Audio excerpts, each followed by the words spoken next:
دوسری چیز میرے بھائی آج اس کی سخت ضرورت ہے، آپ بھی انگلیوں پر گنیں، 10 باتیں گن لیں انشاءاللہ۔ ایمان کے ساتھ عمل کی ضرورت ہے۔ کس کی؟ بہت باتیں ہو گئیں، بہت اقوال ہو گئے، ان کا قول فلاں کی باتیں، مگر عمل کے اندر ہم بڑے کمزور ہیں۔ اللہ مجھے اور آپ کو عمل والا مسلمان بنائے۔ جی ڈاکٹر اقبال نے بڑا اچھا ایک جملہ کہا، عمل سے زندگی بنتی ہے جنت بھی جہنم بھی، یہ خاکی اپنی فطرت میں نہ نوری ہے نہ ناری ہے۔ جی حضرت یہ جملہ سمجھ میں نہیں آیا، بعد میں سمجھائیں گے کسی اور موقع پر۔ اللہ ہمیں عمل کی توفیق عطا فرمائے۔ اچھی زندگی چاہتے ہو، قرآن کہتا ہے اپنے لیے بھی اپنے بچوں کے لیے بھی ایک زندگی مانگو۔ قرآن میں ہے، پارہ نمبر 14 میں ہے، سورہ نحل میں ہے، من عمل صالحا من ذکر او انثى وهو مؤمن فلنحيينه حیاتا طیبہ۔ بڑا اچھا جملہ ہے، ٹھہر کے بول رہا ہوں۔ جو بھی نیک عمل کرے، مرد ہو کے عورت، اللہ نے الگ الگ کر کے کہا، من ذکر او انثى، ذکر ہو یا انثى، مرد ہو یا عورت، بشرط کہ وہ مومن ہو۔ اس کی کیا ملے گا اللہ اگر ایمان کے ساتھ عمل کریں گے؟ کون سی چیز ملے گی؟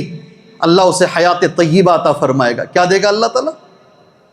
حیات طیبہ۔ میں نے نوٹ کر لیا ہے، ابن کثیر کو نوٹ کیا، احسن البیان کو میں نے نوٹ کیا۔ کیا ہے حیات طیبہ؟ میں چاہتا ہوں اللہ میری اولاد اچھی جیے۔ آپ بھی چاہتے نہیں چاہتے ہیں؟ چاہتے نہیں چاہتے؟ نہیں تو بولیے نہیں چاہتے ہیں۔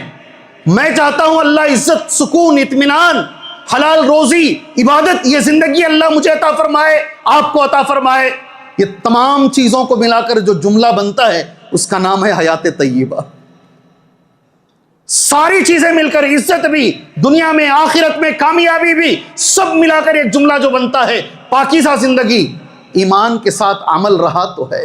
میرے نبی نے سچ کہا بھائیوں صلی اللہ علیہ وسلم، قیامت کی علامتوں میں سے یہ علامت ہے، عمل گھٹ جائے گا۔ پہلی بار جب میں پڑھا مجھے محبت ہو گئی ایک بہت بڑے عالم سے، اللہ مجھے ان کے جیسا بنائے۔ دعا کرو، نام نہیں آیا ابھی، نام لا رہا ہوں۔ اللہ ان کے آدھا، ان کا پاؤ، ان کا 10%، ان کا 5% اللہ مجھے بنا دے، میں سمجھوں گا میں کامیاب ہو گیا۔ بہت بڑے عالم، اتنے بڑے عالم، شیخ بن باز، شیخ ابن عثیمین رحمہم اللہ، اپنی شرح میں ریاض الصالحین کی شرح میں ان کا نام لیتے ہیں، عبد الرحمن ابن الجوزی رحمہ اللہ۔ نام کیا ہے؟ عبد الرحمن ابن الجوزی رحمہ اللہ، بہت بڑے عالم۔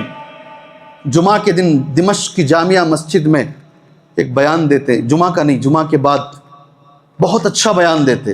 اپنے زمانے میں کہتے لوگ روتے رہتے تھے، اللہ وہ تاثیر ہماری زبان میں عطا فرمائے۔ اتنی تاثیر تھی کہ اگر کوئی بیان میں بیٹھتا تو بدل جاتا۔ ایک غلام آ کر بولا ان سے، میں نے یہ بھی کئی بار کہا ہے، ایک غلام نے ان سے آ کر کہا، میرا آقا میرے اوپر بڑا ظلم کرتا ہے، آپ کی زبان میں اللہ نے تاثیر دی ہے۔ بہت سی بہنیں بھی مجھے بولتی ہیں آپ ذرا بیان میں یہ بول دیجئے گا۔ جی ہاں، جی آپ کی زبان میں اللہ نے تاثیر دی ہے، آپ غلام آزاد کرنے پر درس دیجئے، ہو سکتا ہے میرا آقا مجھے آزاد کر دے۔ سبحان اللہ، انہوں نے درس نہیں دیا۔ دوسرا جمعہ، تیسرا جمعہ، چوتھا جمعہ، 1 مہینے، 2 مہینے، مہینے گزر گئے۔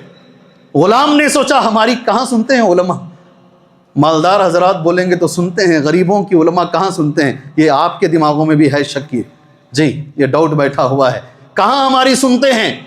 غلام نے چھوڑ دیا، ہماری کہاں سنیں گے؟ عبد الرحمن ابن الجوزی رحمہ اللہ ایک لمبے عرصے کے بعد انہوں نے اس موضوع پر بیان دیا۔